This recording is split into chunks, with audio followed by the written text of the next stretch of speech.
নমস্কার দর্শকবৃন্দ, আমি পণ্ডিত ভিগর্ষী যাদব বলছি। আগমনীর আগমন বার্তা ধ্বনিত হচ্ছে আকাশে বাতাসে। আর কটা দিন পরেই দুর্গোৎসব। বাংলার দুর্গাপুজোর পাশাপাশি একই সময় সারা দেশে পালিত হয় নবরাত্রি উৎসব। মূলত দেবী দুর্গার 9টি ভিন্ন রূপের পূজা হয় 9 দিন ধরে। বাংলার অনেক দুর্গাপুজোতেও নবদুর্গার আরাধনা হয়। এই রূপগুলির মধ্যে আছে নিজস্ব শাস্ত্রীয় ব্যাখ্যা এবং আধ্যাত্মিক তাৎপর্য। নবদুর্গার প্রথম রূপটি হল শৈলপুত্রী, বাহন বৃষ।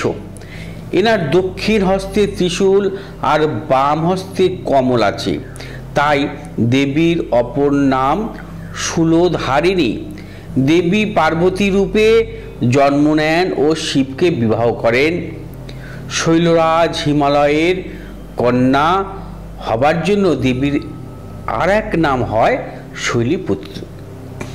শাস্ত্রমতে এই রূপের আরাধনায় বৃদ্ধি পায় মনোবল। নবদুর্গার দ্বিতীয় রূপ ব্রহ্মচারিণী। এই রূপে ব্রহ্মচারীর বেশে ধরা দেন মা। এখানে ব্রহ্ম শব্দের অর্থ হল তপস্যা। ব্রহ্মচারিণী অর্থাৎ তপস্বিনী। ভগবান শঙ্করকে প্রতিরূপে লাভ করার জন্য দেবী পার্বতীর কঠিন তপস্যা করেন। সেই কঠিন তপস্যার জন্য তাকে তপশ্চারিণী বা ব্রহ্মচারিণী বলা হয়। ব্রহ্মচারিণীর রূপ জ্যোতিতে পূর্ণ, অতি মহিমামণ্ডিত। তিনি ডান হাতে জপের মালা এবং বাঁ হাতে কমণ্ডলু ধারণ করে আছেন। কথিত আছে এই রূপের পুজোয় বৃদ্ধি পায় মনসংযোগ। নবদুর্গার তৃতীয় রূপ অর্থাৎ চন্দ্রঘণ্টা। পুরাণ অনুসারে শিব পার্বতীর বিবাহের সময় হঠাৎ তারকাসুর, প্রেত, পিশাচ, দৈত্য, দানব সহ আক্রমণ করে তখন দেবী পার্বতী এক দশভুজরূপী মঙ্গলময় দেবী রূপে চন্দ্রসম বিশাল শুভ ঘণ্টা বাজিয়ে সকল অশুভ শক্তিকে নিরস্ত করেন। দেবীর মস্তকে অর্ধচন্দ্র থাকে, তাই দেবীকে চন্দ্রঘণ্টা নামে ডাকা হয়।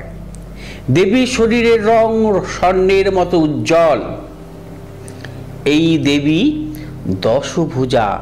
দেবীর হাতে কমণ্ডলু, তরোয়াল, গদা, ত্রিশূল, ধনুর্বাণ, পদ্ম, জপমালা থাকে।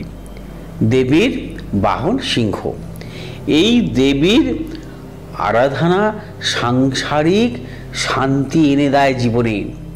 মায়ের চতুর্থ রূপ অর্থাৎ কুষ্মাণ্ডা মহাপ্রলয়ের পরে যখন সর্বত্র শুধু নিশ্চিদ্র অন্ধকার ছেয়ে রয়েছে, তখন এই দেবী কুষ্মাণ্ডা নবরূপে ব্রহ্মাণ্ড সৃষ্টি করেছিলেন। দেবী অষ্টভুজা নামেও পরিচিতা। আবার দেবীকে কৃষ্ণ মাণ্ডু নামেও ডাকা হয়। দেবী সিংহ বাহিনী ও ত্রিনয়নী। দেবীর হাতে থাকে সুদর্শন চক্র, ধনুর্বাণ, রক্তপদ্ম, কমণ্ডলু, অমৃত, কলস ও জপমালা। এই রূপের আরাধনায় সুখ শান্তি বৃদ্ধি পায় বলে মনে করা হয়। পঞ্চম রূপে সিংহের উপরে উপবিষ্ট হয়ে মা স্কন্ধমাতা রূপে ধরা দেন। কার্তিকের আর এক নাম স্কন্ধ। ত্রিনয়নী। দেবী 4 হাত বিশিষ্টা। ডান দিকের ওপরে হাতে ধরে আছেন শিশু কার্তিককে প্রপুষ্টিত পদ্ম থাকে আর এক হাতে অর্থাৎ দক্ষিণ হস্তে। বাঁদিকের একটি হাত বরাভয় দিচ্ছে আর এক হাতে ধরে আছেন পদ্ম। এই রূপে দেবী দুর্গা সিংহ বাহনে উপবিষ্ট হন। তিনি বসে থাকেন ফুটে থাকা কমলে। সাধারণত পঞ্চমীর দিন নবদুর্গার এই রূপ পূজিত হয়। পরিবারের কল্যাণ করেন এই দেবী। ষষ্ঠ রূপে নানাবিধ অস্ত্র সম্বলিত হয়ে মা কাত্যায়নী রূপে ধরা দেন। ষষ্ঠীতে এই রূপের আরাধনা হয়। বৈদিক যুগে কাত্যায়ন নামে এক ঋষি ছিলেন। কাত্যায়নের ইচ্ছে হয় একটি কন্যা সন্তান লাভের। দেবী পার্বতীর তপস্যা করে তিনি অভীষ্ট পূর্ণ করেন। তার স্তবে তুষ্ট হয়ে স্বয়ং দেবী পার্বতীর জন্ম নেন মহাঋষি কাত্যায়নের কন্যা রূপে। তখন তার নাম হয় কাত্যায়নী। পৌরাণিক ব্যাখ্যা মতে দেবীর এই রূপের পূজায় শত্রু নাশ হয়। নবদুর্গার সপ্তম রূপ হল কালরাত্রি। বিভিন্ন অস্ত্র ও গহনায় সজ্জিত হয়ে দেবী ধরা দেন কালরাত্রি রূপে। দেবী কৃষ্ণবর্ণা ও ত্রিনয়না। দেবীর বাহন গর্ধব। চতুর্ভুজা দেবী ভীষণ দর্শনা। দেবীর 3 হাতে অস্ত্র, এক হাতে ভক্তদের প্রতি বরাভয়। এই রূপের আরাধনায় কেটে যায় সব সংকট। সাধারণত সপ্তমীতে কালরাত্রির পূজা হয়। অষ্টম রূপ হল মায়ের মহাগৌরী রূপ। হিমালয় কন্যা ছিলেন গৌরবর্ণা। শিবের জন্য কঠোর তপস্যা করে রৌদ্রে তিনি কৃষ্ণবর্ণা হন। মহাদেব যখন গঙ্গা জল দিয়ে তাকে স্নান করান তখন তিনি হয়ে ওঠেন পুনরায় গৌরবর্ণা। দেবীর এই রূপের নাম হয় মহাগৌরী। এই রূপে হাতির পিঠে 4 হাতে অস্ত্র নিয়ে দেখা যায় মা দুর্গাকে। শাস্ত্রমতে এই রূপের পুজোয় কেটে যায় বিবাহ সম্পর্কিত বাধা। নবদুর্গার নবম তথা শেষ রূপ হল সিদ্ধিদাত্রী। সিংহবাহিনী দেবীর 4 হাত আশীর্বাদী মুদ্রা।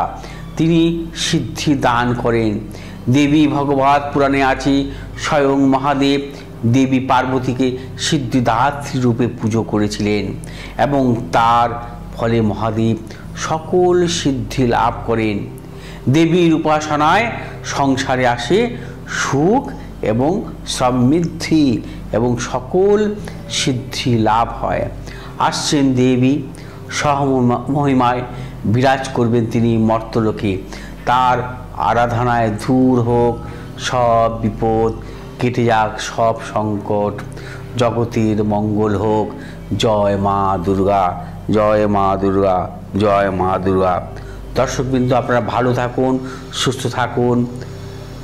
এই দুর্গাপুজো উপলক্ষে অর্থাৎ শারদীয়া দুর্গাপুজো উপলক্ষে আপনাদের আমি জানাই অগ্রিম শুভেচ্ছা। নমস্কার।